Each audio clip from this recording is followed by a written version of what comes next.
नमस्कार दोस्तों, जय हिंद। स्वागत है आप सभी का यूपी रेगुलर क्लासेस के इस ऑनलाइन प्लेटफॉर्म पे। और जैसा कि आपको पता है कि यूपी पीसीएस आरओ के संबंध में जो अभ्यास सीरीज चल रही है, जिसपे हम लोग 40,000 एमसीक्यू क्वेश्चंस के माध्यम से पूरे सिलेबस का रिवीजन और 1990 से लेकर 2024 तक के जितने भी क्वेश्चंस पूछे जा चुके हैं उनका एक्सप्लेनेशन कर रहे हैं। ठीक है, आज हमारी क्लास हिस्ट्री की है। हिस्ट्री में भी आज हमारी मेडिवल हिस्ट्री है और क्लास नंबर 6 है। इसके पहले 5 क्लासेस में हम लोगों ने मेडिवल हिस्ट्री को काफ़ी अच्छे से कवर किया है और अब जो है बहुत ही कम समय बचा हुआ है। हालांकि ये 27 अक्टूबर नहीं है, दिसंबर जा चुका है, लेकिन जब तक ऑफिशियल नोटिस नहीं आता है 27 अक्टूबर लिखा रहेगा थंबनेल में। आप समझिए, आपका दोनों पेपर लगभग दिसंबर में है और दिसंबर के आगे नहीं जाने वाला, क्योंकि जनवरी फरवरी में कुंभ मेला है, तो आगे बिल्कुल भी नहीं खिसकने वाला। दिसंबर में ही दोनों पेपर होंगे। ठीक है, एक एक दिन की अब कीमत है। आज ये दिवाली, तो लगभग 3 से 4 दिन इधर उधर आपके हो सकते हैं, तो कोशिश करिए कि 3 से 4 दिन इधर उधर ना हो, थोड़ी सी ज़्यादा मेहनत कीजिए। ठीक है, क्योंकि अगर दिवाली पे पूरा फोकस हो गया तो भाई साहब ना तो आरओ का हो पाएगा ना तो यूपी पीसीएस हो पाएगा। इस वजह से थोड़ा सा अच्छे से पढ़ाई कीजिएगा इस बार, और दिवाली अगले साल कायदे से मनाइएगा अपनी सैलरी के साथ। खैर, तो चलिए शुरुआत करते हैं सेशन की। उससे पहले चैनल पर नए हैं, सब्सक्राइब, वीडियो को लाइक और शेयर जरूर कर देना है। ठीक है, तो मेडिएवल हिस्ट्री के क्लास नंबर 6 का पहला प्रश्न आपकी स्क्रीन पर ये रहा। बहुत ही अच्छा प्रश्न, यूपी पीसीएस जे 2023 में आया हुआ है। देखते हैं क्या कह रहे हैं। मुगल काल में देह का तात्पर्य किससे था? हालांकि हम लोग मेडिएवल हिस्ट्री में सूफी संत पढ़ चुके थे, सूफी आंदोलन, और दिल्ली सल्तनत चल रहा था और दिल्ली सल्तनत का एक पार्ट बचा हुआ था संस्कृति वाला, जो थोड़े बहुत क्वेश्चन आ जाते हैं। तो हालांकि मुगल काल वाला क्वेश्चन आ गया, लेकिन फिर भी देख लो कि मुगल काल में देह का तात्पर्य क्या था। मतलब मुगल काल में देह को क्या बोलते थे? तो देह को याद रखना है कि गांव बोला जाता था। क्या बोला जाता था? गांव। एक शब्द और मिलता है, मावदा। या तो गांव आ जाएगा या मावदा आ जाएगा। जैसे आपने मौर्य वंश में पढ़ा है कि प्रांत को क्या बोलते थे? चक्र बोलते थे। प्रांत को क्या बोलते थे? चक्र बोलते थे। उसी प्रकार मुगल काल में देह को गांव बोलते थे या मावदा बोलते थे। ठीक है, हालांकि मुगल काल में बहुत अच्छी अच्छी चीजें हैं जहां से क्वेश्चन आपके बहुत अच्छे अच्छे पूछे जाते हैं। जब मुगल काल आएगा तो मुगल काल को 4 से 6, लगभग 6 वीडियो में ये कवर होगा मुगल काल, क्योंकि काफी बड़ा भी है और ज्यादातर प्रश्न यहीं से बनते भी हैं। ठीक है, तो अभी आपको केवल इतना रखना है कि मुगल काल में देखो गांव बोलते थे या मावदा कहते थे। अगला चलते हैं अगले प्रश्न में। दिल्ली सल्तनत काल में टका सिक्का निम्नलिखित में से किस धातु का बना या ढला होता था? तो टका सिक्का किसका बना था? तो मुगल काल में, ठीक है, पहली चीज तो ये। उसके बाद मुगल काल में, सॉरी, दिल्ली सल्तनत में प्रथम सुल्तान या प्रथम शासक, सुल्तान नहीं शासक बोल दे, प्रथम शासक जिसने सिक्के जारी किए, दिल्ली सल्तनत में प्रथम शासक जिसने सिक्के जारी किए, ये कौन है? तो देखिए, दिल्ली सल्तनत में जो पहला शासक है वो है कुतुबुद्दीन ऐबक, और कुतुबुद्दीन ऐबक के बाद इल्तुतमिश। तो पहला शासक जो है वो है इल्तुतमिश। इल्तुतमिश ने पहली बार सिक्के जारी किए। कौन से सिक्के जारी किए, ये भी इंपॉर्टेंट है। तो इसने जारी किए 2 प्रकार के सिक्के।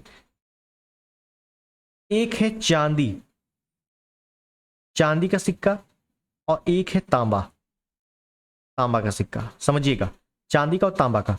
चांदी को बोला गया टका और तांबे को बोला गया जीतल। क्या बोला गया? जीतल। इसी वजह से कहा जाता है चांदी का टका और तांबे का जीतल किसने जारी किया था? इल्तुतमिश ने। और इल्तुतमिश की एक पुत्री है, कौन? रजिया। रजिया नाम का अंकन किस पे करवाया था? ये भी आपसे पूछा जाता है कि रजिया नाम का अंकन करवाया था चांदी के टके पर। चांदी के टके पर जब ये ग्वालियर अभियान से वापस आया था जीतकर, तो चांदी के टके पर रजिया लिखवाया था। ठीक है, तो ये भी आपको ध्यान रखना है। तो टका सिक्का था, टका क्या था? चांदी का। Option D is the right. ठीक है, इस प्रकार से क्वेश्चन पूछे जाते हैं। आगे चलते हैं, अगला प्रश्न। निम्नलिखित में से कौन सही सुमेलित नहीं है? एक तरफ प्रमुख नाम है, उनके विभाग दिए हुए हैं। वेरी इंपॉर्टेंट क्वेश्चन है, क्योंकि आपसे जो दिल्ली सल्तनत है या मुगल काल है या एंशियंट हिस्ट्री है, वहां से ज्यादातर प्रश्न जो बन रहे हैं वो प्रशासन से बन रहे हैं कि क्या उस समय का प्रशासन था। कौन कौन से विभाग थे। ठीक है, देखते हैं। तो देखते हैं, तो पहला है दीवान अर्ज। तो दीवान अर्ज क्या था पता है आपको? अगर आपने अच्छे से पढ़ा है तो आपको बहुत अच्छे से पता होगा। दीवान अर्ज, दीवान अर्ज एक सैन्य विभाग था, ये बिल्कुल सही है। और दीवान अर्ज किसने शुरू किया था? ये बलबन ने शुरू किया था। किसने शुरू किया था? बलबन ने। 1265 से 1287 में इसका कार्यकाल है। और बलबन का जो मूल नाम है वो है बहाउद्दीन। ठीक है, सारी चीजें बता चुका हूं। और इल्तुतमिश ने जो चालीसा दल शुरुआत की थी, 40 सरदारों का गुट था, तो उसमें भी ये बलबन शामिल था। ठीक है, तो इसने आगे चल के सैन्य विभाग बनाया था जिसे दीवान अर्ज बोला गया। दीवान बरीद, जो बरीद है ना, बरीद, इस शब्द का अर्थ क्या होता है? गुप्तचर। बरीद का अर्थ क्या होता है? गुप्तचर। तो दीवान बरीद क्या था? गुप्तचर विभाग था। गुप्तचर विभाग था, ये बिल्कुल लिखा हुआ है, सही है। और इसको भी किसने बनाया था? इसको भी बनवाया था बलबन ने। ठीक है, तो दीवान अर्ज, दीवान बरीद, ये दोनों बलबन के विभाग हैं। दीवान रियासत एक बाजार नियंत्रण प्रणाली है, बाजार नियंत्रण विभाग है, और इसको बनवाया था अलाउद्दीन खिलजी ने। अलाउद्दीन खिलजी ने। और मैंने आपको बताया था कि अलाउद्दीन खिलजी का जो बाजार नियंत्रण विभाग है, इसका उल्लेख किस में मिलता है? इसका उल्लेख किस में मिलता है? तो तारीख है फिरोज शाही, क्योंकि ये बहुत बार पूछा जा चुका है। तारीख है फिरोज शाही किसकी है? ये बरनी की, इसमें मिलता है। और किसमें मिलता है? मिलता है रेहला में। रेहला किसकी है? Ibn Battuta. तो इन दोनों पुस्तकों में बाजार नियंत्रण प्रणाली, अलाउद्दीन खिलजी की बाजार नियंत्रण प्रणाली का उल्लेख मिलता है। ठीक है, दीवान इंसा, दीवान इंसा दान विभाग नहीं था। दीवान इंसा, ध्यान रखना है, ये एक पत्राचार विभाग था। पत्राचार विभाग कैसा विभाग था भाई साहब? ये पत्राचार विभाग था। और ये दान विभाग जो लिखा हुआ है, मैं यहीं पर बता दूं, जो ये दान विभाग है, ये दान विभाग क्या है? ये दान विभाग है दीवान बगदान,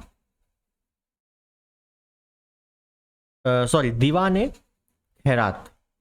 दीवान खैरात ये एक दान विभाग था। कहते हैं खैरात बट रही, क्या मतलब दान बट रहा है, तो खैरात विभाग था, दान विभाग था। किसने शुरू किया था? फिरोज शाह तुगलक ने। ठीक है, चलिए आगे चलिए, अगला प्रश्न। तो तीसरा वाला इसमें सुमेलित नहीं है, सी ऑप्शन सही है। नेक्स्ट, उत्तर भारत पर तुर्कों की विजय का एक महत्वपूर्ण पहलू नगरीय क्रांति थी। यह कथन किसका है? Very important. मैंने आपको बोला था कि प्रमुख अगर स्टेटमेंट से ज्यादातर स्टेटमेंट आपके मॉडर्न हिस्ट्री के पूछे जाते हैं, पहले बता दूं। ठीक है, ज्यादातर स्टेटमेंट मॉडर्न हिस्ट्री के आते हैं। उसके बाद फिर आपके स्टेटमेंट कहीं से भी आ सकते हैं, चाहे वो पॉलिटी से भी स्टेटमेंट आ सकते हैं, साइंस से भी स्टेटमेंट आ सकते हैं, एनवायरमेंट से भी स्टेटमेंट आ सकते हैं, एंशिएंट मेडिएवल इससे भी स्टेटमेंट आ सकते हैं। लेकिन सबसे ज्यादा स्टेटमेंट जो आते हैं, पुस्तकें पूछी जाती हैं, मॉडर्न की पूछी जाती है। ठीक है, उत्तर भारत पर तुर्कों की विजय का महत्वपूर्ण पहलू नगरीय क्रांति थी। ये किसने कहा था? एम हबीब, मोहम्मद हबीब। क्या नाम है? मोहम्मद हबीब। ऑप्शन भी यहां पर बिल्कुल सही है। ठीक है, पूछा गया है, इंपॉर्टेंट है। आगे चलें, अगला प्रश्न। निम्नलिखित में से किसने पूर्वी समुद्री मार्ग से भारत तथा कानफू कैंटन के बीच व्यापार का उल्लेख किया है? ये क्वेश्चन हाल ही में आया था, यूपीपीएससी एसीएफ आरएफओ का जो पेपर होता है 2021 में आया हुआ था। और इसमें क्या है सही आंसर? एल बैरूनी है, एल बैरूनी। ठीक है, चूंकि लेटेस्ट आया हुआ है इस वजह से इसको थोड़ा सा देखना जरूरी है, हो सकता है आने वाले एग्जाम में पूछ ले। आगे चलें, निम्नलिखित नामों का कालानुक्रम में व्यवस्थित करें व नीचे दिए गए कूट से सही उत्तर का प्राप्त करें। कुल मिला के ये आपका ट्रेंड है इस समय। ठीक है, आपसे इस टाइप के क्वेश्चन ज्यादा पूछे जा रहे हैं, चाहे आप अभी आर का दे के आए हो जब 11 फरवरी को। उसमें क्या आया था? उत्तरकालीन मुगल का क्रम लगाइए। यूपी में भी क्रम लगाने के लिए आया था। तो कुल मिला के जो क्रम लगाने वाले प्रश्न हैं, यहां से प्रश्न अच्छे खासे बन जाते हैं। मॉडर्न हिस्ट्री में आपको भले पूरी डिटेल, पूरी घटना न याद हो, लेकिन वो जो घटना है उसका कालक्रम जरूर याद होना चाहिए, उसकी डेट जरूर याद होनी चाहिए। ठीक है, तो चलते हैं, व्यवस्थित करते हैं क्या क्या कह रहा है। चंगेज खां, मोहम्मद गौरी, महमूद गजनवी, तैमूर। तो सबसे पहले जब हम लोग मेडिएवल हिस्ट्री पढ़ते हैं, सबसे पहले पढ़ते हैं अरब आक्रमण। अरब आक्रमण होता है, उसके बाद क्या आता है? महमूद गजनवी। तुर्की आक्रमण होता है, फिर महमूद गजनवी आता है। अल्पतगीन, सुबुक्तकीन, महमूद गजनवी 17 बार आक्रमण करता है। ठीक है, फिर उसके बाद मोहम्मद गौरी आता है। कौन आता है? मोहम्मद गौरी। तो 2 के बाद 3, तो 2 के बाद 3 तो पहली ऑप्शन मिल गया है, option B is the right. फिर उसके बाद चंगेज खां। चंगेज खां आपको पता है कि इल्तुतमिश के समय में आक्रमण करता है। ठीक है, पहली बार चंगेज खां का आक्रमण तो इल्तुतमिश के समय में होता है। एक तैमूर कब आता है? 1398 में आता है, जब तुगलक वंश चल रहा होता है। ठीक है, और तैमूर जैसे ही आता है तुगलक वंश का अंत हो जाता है, और फिर उसके बाद सैयद वंश की स्थापना होती है। तो मतलब 4 सबसे लास्ट में, तो 2 3 1 4, option B is the right. अगर आपको डेट ना भी पता है तब भी आपको थोड़ा बहुत पता है कि चलो महमूद गजनवी पढ़ा गया था, फिर गौरी आया था, फिर चंगेज खां आया था, सब लास्ट में तैमूर आया था। डेट ना याद हो फिर भी आप कर लोगे, ऑप्शन बी बिल्कुल सही है। नेक्स्ट, चंगेज खां का मूल नाम था, चंगेज खां का मूल नाम क्या था? तमुजिन। क्या था? तेमुचिन भी होता है कहीं कहीं, तमुजिन भी लिखा मिलेगा। ठीक है, तो ऑप्शन बी बिल्कुल, ऑप्शन सी बिल्कुल सही है, चंगेज खां। इल्तुतमिश के समय में पहली बार आक्रमण होता है इसका। ठीक, नेक्स्ट, निम्नलिखित वंशों ने किस क्रम में दिल्ली पर शासन किया था? नीचे दिए गए कोर्स से सही उत्तर चुनिए। अब देखिए, दिल्ली सल्तनत में आप भले डिटेल चाहे जितना पढ़ लो, अगर आपको केवल कभी कभी क्या होता है डायरेक्टली पूछ लेता है कि जो जितने भी वंश थे दिल्ली सल्तनत में, उन वंश का टाइम पीरियड बताइए, क्रम बताइए। बहुत ही सिंपल पूछ लेता है कभी कभार। देख लेते हैं, पता ही होगा, कोई दिक्कत नहीं है। क्या कम है? देखिए, सबसे पहले आता है गुलाम वंश, उसके बाद आता है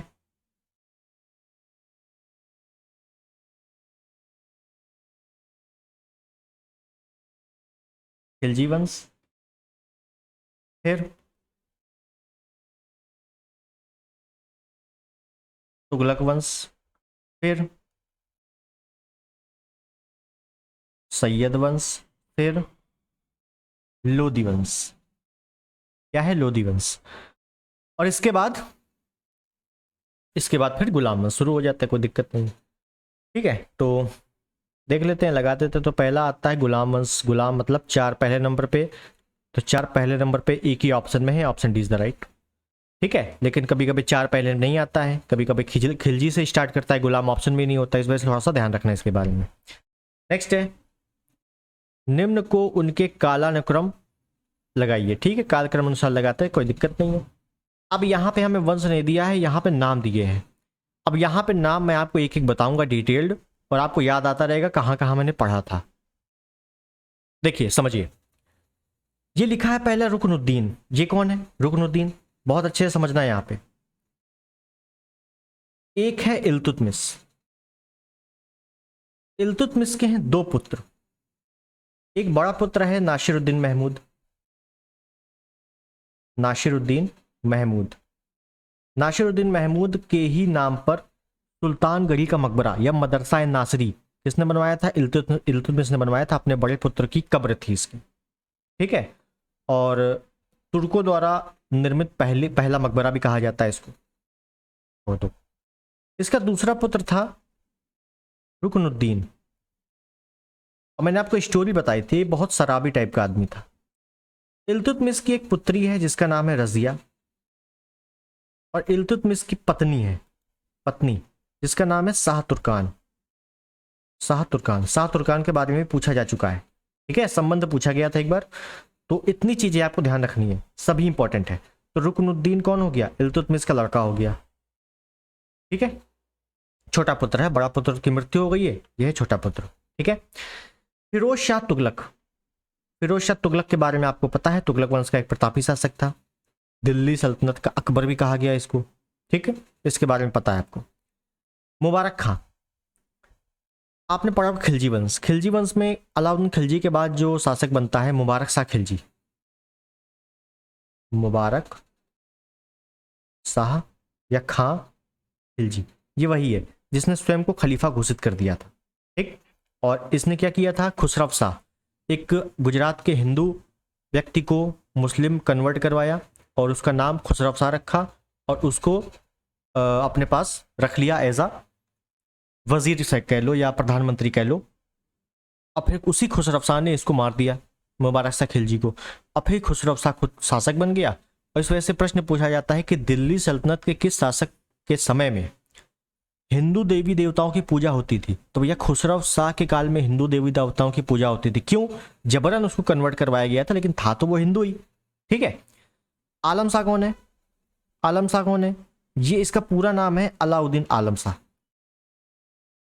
अलाउद्दीन आलम शाह। अब आपको याद आ गया होगा, मैंने बताया था अलाउद्दीन आलम शाह के बारे में। क्या क्या बताया था?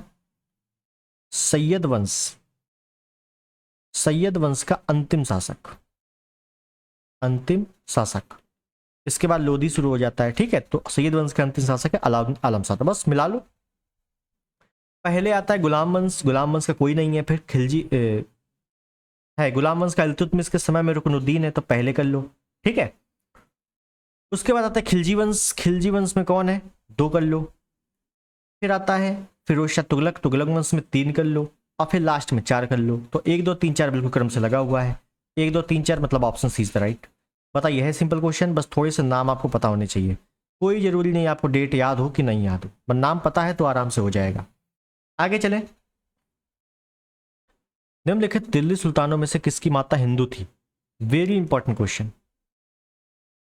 क्योंकि ये 2-3 बार पूछा जा चुका है, लिखा एक ही बार है, तो इस वजह से मैंने आपको ले लिया है। 2-3 बार पूछा जा चुका है कि किसी माता हिंदू थी, खासकर दिल्ली सल्तनत में। मुगल काल में भी कौन कौन हिंदू था, किससे क्या संपर्क था, वो हम लोग बात करेंगे अलग से। ठीक है, मुगल में भी काफी इंपॉर्टेंट क्वेश्चन है इसके बारे में। अब देखिए, इसको आप 2 तरीकों से सॉल्व कर सकते हो। एक, या तो आपको चीजें पता हो और या थोड़ा सा लॉजिक लगाइए। बिल्कुल भी आपने बिल्कुल नहीं पढ़ा है, थोड़ा सा लॉजिक लगाना है। कैसे? देखिए, खासकर हमसे क्या कह रहा है? दिल्ली सुल्तान, दिल्ली सल्तनत। और दिल्ली सल्तनत में आपने एक नाम पढ़ा है। क्या नाम पढ़ा है? आपने एक नाम पढ़ा है कि भाई जो अलाउद्दीन खिलजी था, समझिएगा, अलाउद्दीन खिलजी। अलाउद्दीन खिलजी के बाद जो शासक बनता है वो कौन बनता है? मुबारक शाह खिलजी। मुबारक शाह खिलजी, समझिएगा, मुबारक शाह खिलजी। अब मुबारक शाह खिलजी ने स्वयं को खलीफा घोषित किया है और ये गुजरात के हिंदू व्यक्ति को पकड़ के लाया है और इसको क्या बना दिया? मुस्लिम बना दिया है और इसका नाम रख दिया है खुसरो शाह। खुसरो शाह। जबरन मुस्लिम बनाया, लेकिन था कौन? हिंदू था। तो जाहिर सी बात है, अगर ये हिंदू था तो इसकी माता भी हिंदू थी, तभी तो हिंदू था।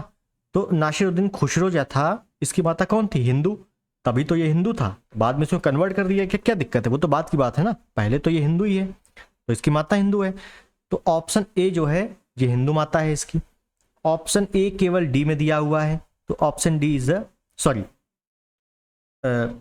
ए और डी में दिया हुआ है। ठीक है, तो पहली चीज तो आपको यहां समझ में आ गई। ठीक, कि भाई यहां से एक लॉजिक निकलता है। उसके बाद मैंने जब आपको तुगलक वंश बताया था, तुगलक वंश, और तुगलक वंश में मैंने कहा था तुगलक कौन है? तो तुगलक ये कैराना तुर्क है। कैराना तुर्क। तुगलक कौन थे? कैराना तुर्क थे। कैराना तुर्क का मतलब मैंने बताया था कि जिनकी माता हिंदू हो और पिता तुर्क हो, उनको कैराना तुर्क कहा जाता है। ये मैंने आपको बताया था। तुगलक वंश के जितने शासक हैं वो कैराना तुर्क हैं, मतलब माता हिंदू है, पिता तुर्क हैं। तो ये भी तुगलक का, ये भी तुगलक का। तो 2 और 3 ये भी हिंदू हो गए, मतलब माता हिंदू हो गई। तो 1 2 3 तो यहीं से मिल गए और 1 2 3 केवल ऑप्शन डी में ही है, तो D option is the right. Sikandar Lodi के बारे में एक नाम मिलता है, तो इसकी माता कौन थी? सुनार थी। कौन थी? सुनार और हिंदू थी। इनके बारे में बस यही एक उल्लेख खासकर मिला हुआ है, मतलब मुझे जो मिला है। बाकी इतिहास जो स्पेशलिस्ट है उनको काफी मिला होगा, लेकिन मैं जो आपको बता रहा हूं कि खुसरो कौन थे, सॉरी तुगलक कौन थे? कैराना तुर्क थे, जिनकी माता हिंदू पिता तुर्क। और खुसरो तो भाई साहब जन्म से ही हिंदू था, बाद में कन्वर्ट कर दिया गया, तो वो तो है ही हिंदू। तो 1 2 3 तो डायरेक्टली हिंदू है। और सिकंदर लोदी की भी माता हिंदू थी, सुनार थी। ठीक है, इस वजह से ऑप्शन डी बिल्कुल सही। आगे चलते हैं, अगला प्रश्न। निम्नलिखित घटनाओं पर विचार कीजिए, इन्हें कालक्रमानुसार व्यवस्थित कीजिए। ठीक है, कर देते हैं, कोई दिक्कत नहीं। तो देखिए वेरी इंपॉर्टेंट क्वेश्चन है और इजी क्वेश्चन है और आरओ में ही आया हुआ क्वेश्चन है। कैसे करेंगे इसको? मोहम्मद तुगलक, मतलब तुगलक में उसमें मोहम्मद बिन तुगलक था जिसने राजधानी चेंज की थी। क्या की थी? देवगिरी, दौलताबाद नाम रख दिया था। ठीक है, फिर जलालुद्दीन खिलजी की हत्या है, तराइन का दूसरा युद्ध है। तो अगर आप डायरेक्टली करोगे तो आ जाएगा, वैसे भी आ जाएगा, ऐसे भी आ जाएगा, देख लो। ये है खिलजी वंश, खिलजी के बाद ही तुगलक आएगा भाई, पहले गुलाम वंश, फिर खिलजी वंश, फिर तुगलक वंश। जब खिलजी की हत्या होगी तभी तो तुगलक आएगा, मतलब 3 के बाद 1 आएगा, कुछ भी हो जाए 3 के बाद 1 आएगा, 3 के बाद 1 इसमें नहीं है, 3 के बाद 1 इसमें नहीं है। ठीक है, फिर ये तराइन का युद्ध, तराइन का दूसरा युद्ध 1192। तराइन का दूसरा युद्ध कब होता है? 1192। मोहम्मद गौरी और पृथ्वीराज चौहान। ठीक है, तो जाहिर सी बात है ये अरब तुर्क जब आक्रमण होते हैं उसी काल का है, दिल्ली सल्तनत तो बाद में आया है। तो ये 3-1 के पहले आएगा 4, तो 4-3-1, तो 4-3-1 तो इसमें भी नहीं दिया हुआ है, बस बचा क्या? Option is the right. Afghanpur षड्यंत्र ना भी पता हो कोई दिक्कत नहीं, ऐसे ही हो जाएगा। बताइए, अफगानपुर षड्यंत्र वैसे होता है 1325 में। कब होता है? 1325 में। अफगानपुर षड्यंत्र है क्या? मैं बता चुका हूं आपको, वैसे कुछ नहीं है। गयासुद्दीन तुगलक, गयासुद्दीन तुगलक कहाँ जाता है? बंगाल जाता है विद्रोह के लिए। ठीक है, मोहम्मद बिन तुगलक उसका पुत्र वहीं पर रहता है, दिल्ली में ही रहता है। और कौन रहता है दिल्ली में? निजामुद्दीन औलिया। गयासुद्दीन तुगलक ही निजामुद्दीन औलिया को राज्य छोड़ने के लिए कह देते हैं। निजामुद्दीन औलिया कहते हैं दिल्ली अभी दूर है, और मोहम्मद बिन तुगलक अपने पिता के विजय के लिए अफगानपुर, दिल्ली के ही बाहर एक अफगानपुर वाले क्षेत्र में लकड़ी का महल बनवाता है। और गयासुद्दीन तुगलक दिल्ली आने से पहले अफगानपुर आता है, वहाँ लकड़ी के महल में विराजमान होता है, लकड़ी का महल ढह जाता है, गयासुद्दीन तुगलक की मृत्यु हो जाती है। तो ऐसा कहा जाता है निजामुद्दीन औलिया का ऐसा श्राप लग गया था कि दिल्ली अभी दूर है, दिल्ली कहाँ से आ पाओगे अभी तुम, है ना। तो इस प्रकार की कुछ कहानियां मिलती हैं। मैंने आपको विस्तार से दिल्ली सल्तनत वाले पोर्शन में बताया था, अभी केवल प्रैक्टिस है। ठीक है, आगे चलते हैं। अगला प्रश्न, सूची 1 सूची 2 मिलान करना है, युद्ध है, वर्ष है, वेरी इंपॉर्टेंट। तो मैंने आपको क्रम बताया था, तराइन का पहला युद्ध, दूसरा युद्ध और चंदावर का युद्ध 1191, 92, 94। 1194 में चंदावर का युद्ध जयचंद्र और गौरी के बीच, ए का दूसरा केवल इसी में है, option D is the right. बताइए, हो गया। तैमूर का आक्रमण 1398 में होता है, तुगलक वंश का अंतिम शासक चल रहा था उस समय। तालीकोटा 1565 में होता है, विजयनगर का अंत हो जाता है। और घाघरा का युद्ध 1529 में, मुगल वाले में देखेंगे हम लोग। ठीक है, नेक्स्ट।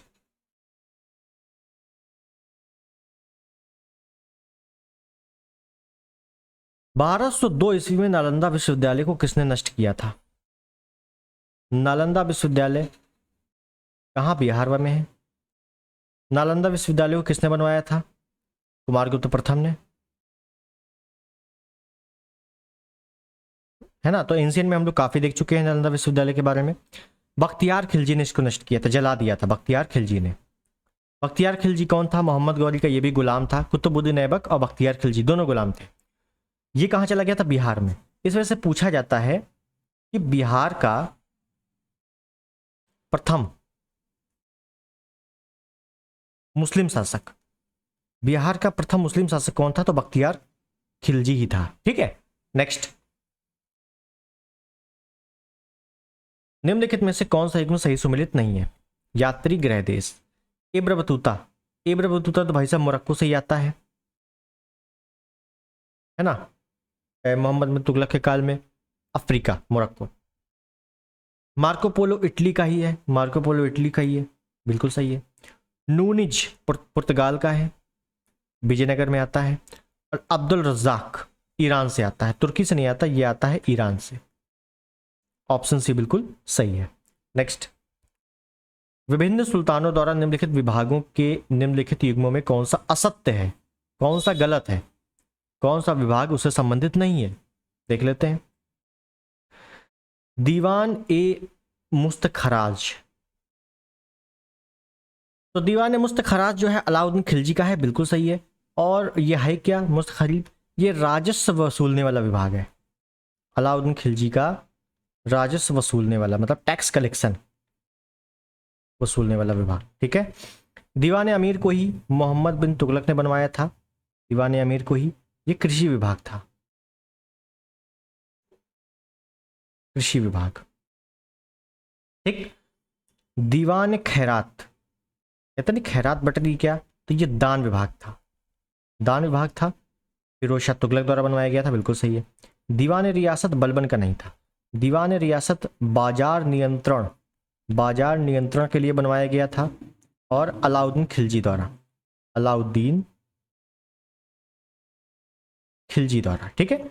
बलबन के दो प्रमुख हैं, दीवान अर्ज जो कि सैन्य विभाग है और दीवान बरीद जो कि गुप्तचर विभाग है, ठीक है। ये दोनों बलबन के हैं।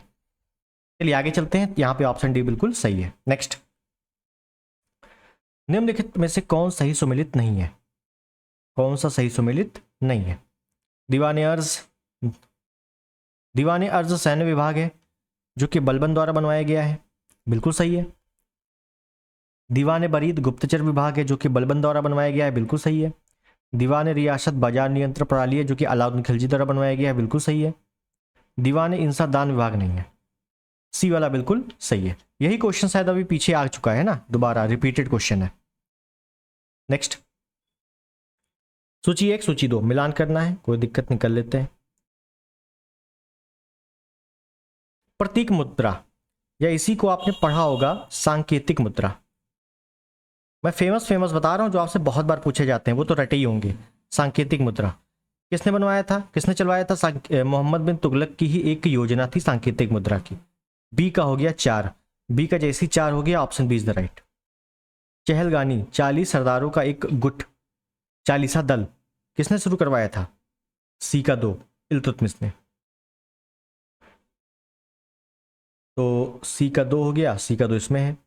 अकबर ने आइन ए दहसाला, ये हम लोग मुगल काल में बहुत अच्छे से पढ़ने वाले हैं, क्या क्या कौन कौन से विभाग थे, ठीक है। और सड़क ए आजम, शेरशाह सूरी ने ही सड़क ए आजम बनवाया था, तो डी का हो गया 1, इस वजह से ऑप्शन बी बिल्कुल सही है। नेक्स्ट, सल्तनत काल की 2 प्रमुख मुद्राओं का पता निम्नलिखित में से निम्नलिखित कूट से कीजिए। इंपॉर्टेंट क्या है, सल्तनत काल का है, ठीक है। बिल्कुल आसान क्वेश्चन है, तांबे का जीतल चांदी का टका, तांबे का जीतल चांदी का टका, ये दोनों इल्तुतमिश ने चलवाए थे, 2 और 4, तो 2 और 4 option D is the right. बस बाकी दाम रुपया ये हम लोग मुगल काल में देखने वाले हैं अच्छे से। आगे चले, दिल्ली सल्तनत के अंतर्गत निम्नलिखित कौन सा एक सिक्का प्रचलन में नहीं था। तो दिल्ली सल्तनत में कौन प्रचलन में नहीं था, चांदी का टका, तांबे का जीतल तो था ही। दाम, दाम के बारे में ध्यान रख लो अभी कि शेर शाह सूरी ने चलवाया था, किसने चलवाया था, शेर शाह सूरी ने चलवाया था। जब हम लोग मुगल देखेंगे तो इस पे हुमायूं के बाद वाला चैप्टर हम लोग देखेंगे शेर शाह सूरी के बारे में, ठीक है। तो अभी आपको ध्यान रखना है कि दोगानी, दुगानी हालांकि पूछा नहीं जाता है, कभी कभार आ गया, इसमें तो कोई दिक्कत नहीं है। आपको चांदी का टका, तांबे का जीतल, यही दोनों अच्छे से याद रखने हैं कि इल्तुतमिश ने चलवाए थे, दिल्ली सल्तनत के प्रमुख सिक्के यही थे। नेक्स्ट, संगीत यंत्र तबला का प्रचलन किया था, संगीत यंत्र तबला हो गया, खड़ी बोली हो गई, और एक रचना है खजाइन उल फुतू, खजाइन उल फुतू, ये क्या है, एक रचना है, ये भी किसकी है, अमीर खुसरो की है। तबला का प्रचलन अमीर खुसरो, खड़ी बोली का विकास अमीर खुसरो, और खजाइन उल फुतू एक पुस्तक के रचनाकार कौन है, अमीर खुसरो। अमीर खुसरो किसके समकालीन है, खासकर हालांकि 8 शासकों के समकालीन है, लेकिन अलाउद्दीन खिलजी प्रमुख हैं, ठीक है। और अमीर खुसरो का जन्म कहां होता है, एटा कासगंज, यूपी। क्लियर है, ऑप्शन बी यहां पर बिल्कुल सही है।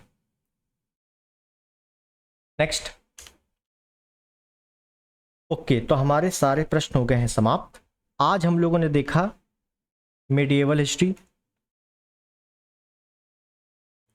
अब बहुत ही अच्छे अच्छे प्रश्न देखे हैं। आपको करना क्या है कि हिस्ट्री में जो भी आप पढ़ रहे हो बुक या घटना चक्र, ज़्यादातर लोग घटना चक्र ही पढ़ रहे होंगे इस समय, है ना, तो घटना चक्र के क्वेश्चन करिए। और ये जो वीडियो है, जितने वीडियोस हो चुके हैं, मुश्किल से 6 वीडियो हुए हैं मेडिवल के, इनको कर लीजिए, है ना। खासकर डिटेल क्या है कि जो एक्सप्लेनेशन है, एक्सप्लेनेशन ये इंपॉर्टेंट है, क्योंकि आने वाले जो एग्ज़ाम होते हैं वो एक्सप्लेनेशन से ही बनते हैं। ऐसा थोड़ी ना होगा कि PYQ डायरेक्ट उठा के रख देगा, कुछ चीज़ें चेंज होंगी लेकिन पूरी चीज़ें चेंज नहीं होने वाली, ठीक है। तो इसके लिए मैं कह रहा हूँ कि प्रैक्टिस जो करो कहीं से भी करो, जो बेहतरीन एक्सप्लेनेशन कर रहा हो वहाँ से करो। अब बाकी घटना चक्र है, नोट्स है, बुक्स हैं, उनसे पढ़ते रहो, क्या दिक्कत है, ठीक है। तो आई होप वीडियो आपको पसंद आया होगा। पसंद आया है, चैनल पर नए हैं, सब्सक्राइब कर देना, वीडियो को लाइक कर देना और शेयर कर देना।